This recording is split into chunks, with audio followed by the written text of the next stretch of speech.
While the international community and news media focus on North Korean missile tests and the country's nuclear program, one expert warned on Sunday that North Korea may be secretly assembling the capability to take out significant parts of the U.S. homeland via an electromagnetic pulse, EMP, attack. Dr. Peter Vincent Pry is Executive Director of the Task Force on National and Homeland Security and is the Chief of Staff of the Congressional EMP Commission. Speaking on this Reporters Talk radio program, Pry pointed to two North Korean satellites that are currently orbiting the U.S. at trajectories he says are optimized for a surprised EMP attack. Aaron Klein Investigative Radio is broadcast on terrestrial radio on New York's AM 970 The Answer and News Talk 990 AM in Philadelphia and online. Pry was referring to the KMS-3-2 and KMS-4 Earth observation satellites launched by North Korea in April 2012 and February 2016 respectively. He warned, they are positioning themselves as sort of a nuclear missile age, cyber-age version of the battleship diplomacy in my view. So that they can always have one of them, satellites, very close to being over the United States or over the United States.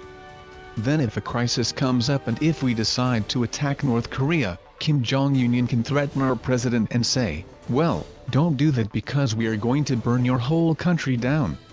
Which is basically what he said. I mean, he has made threats about turning the United States into ashes and he connected the satellite program to this in public statements to deter us from attacking. If you wanted to win a new Korean war, added Pry, one of the things you would certainly consider doing is taking out the United States homeland itself. Pry surmised the North Koreans may be taking the idea from a Soviet plan during the Cold War to attack the U.S. with an EMP as part of a larger surprise assault aimed at crippling the U.S. military. During the Cold War, the Russians had a secret weapon they called a fractional orbital bombardment system, he explained. And the idea was to do a surprise EMP attack against the United States by disguising a warhead as a satellite. Because a satellite trajectory is different from an ICBM trajectory that is aiming to go into a city. You know, for accuracy on an ICBM you launch it on a lower energy, 45-degree angle that follows a classic ballistic trajectory. Like a rifle. To land your missile on a city. Pry continued of the original Russian plan, but if you put a satellite in orbit it follows a different trajectory. It doesn't have accuracy but it puts the satellite up there so that it stays in permanent orbit so it looks different in terms of the trajectory.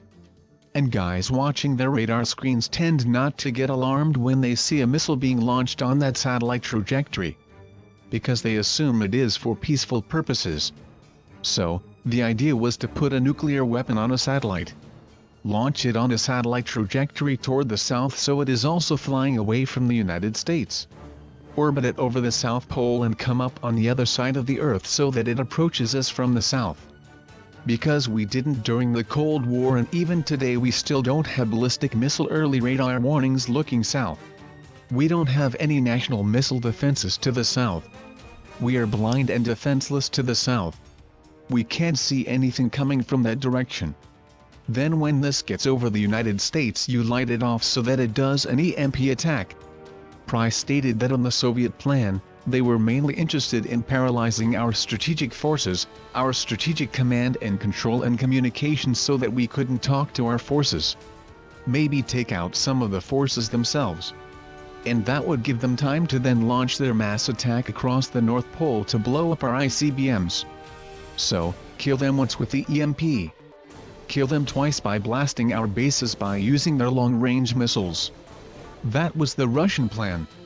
But the cutting edge of the plan was this surprise EMP attack.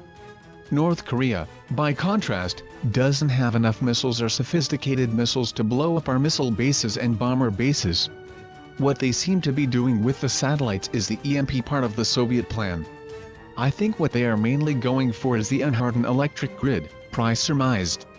Transportation, communications, all of the other civilian critical infrastructure that we depend upon to keep our population alive. Pry spotlighted recent North Korean nuclear and missile tests minimized by the news media for reported failures. When viewed through the lens of potential preparations for an EMP attack, Pry warned, the tests were actually successes.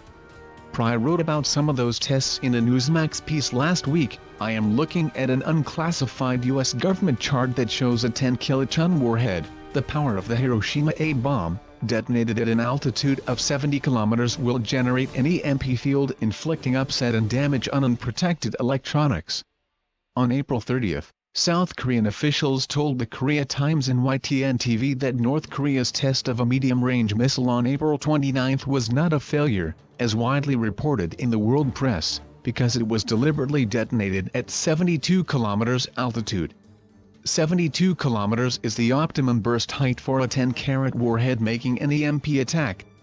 According to South Korean officials, it's believed the explosion was a test to develop a nuclear weapon different from existing ones.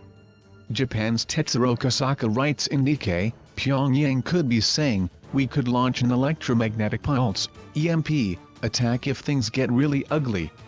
The April 29 missile launch looks suspiciously like practices for an EMP attack, Pry wrote. The missile was fired on a lofted trajectory, to maximize, not range, but climbing to high altitude as quickly as possible, where it was successfully fused and detonated, testing everything but an actual nuclear warhead. This weekend, an editorial published in the North Korean state-run media agency KNCA threatened the White House would be reduced to ashes. The same news agency warned last week that any military provocation against the DPRK will precisely mean a total war which will lead to the final doom of the US. DPRK stands for the Democratic People's Republic of Korea, or North Korea. Aaron Klein is Breitbart's Jerusalem bureau chief and senior investigative reporter. He is a New York Times best-selling author and hosts the popular weekend talk radio program, Aaron Klein Investigative Radio. Follow him on Twitter at Aaron Klein Show. Follow him on Facebook,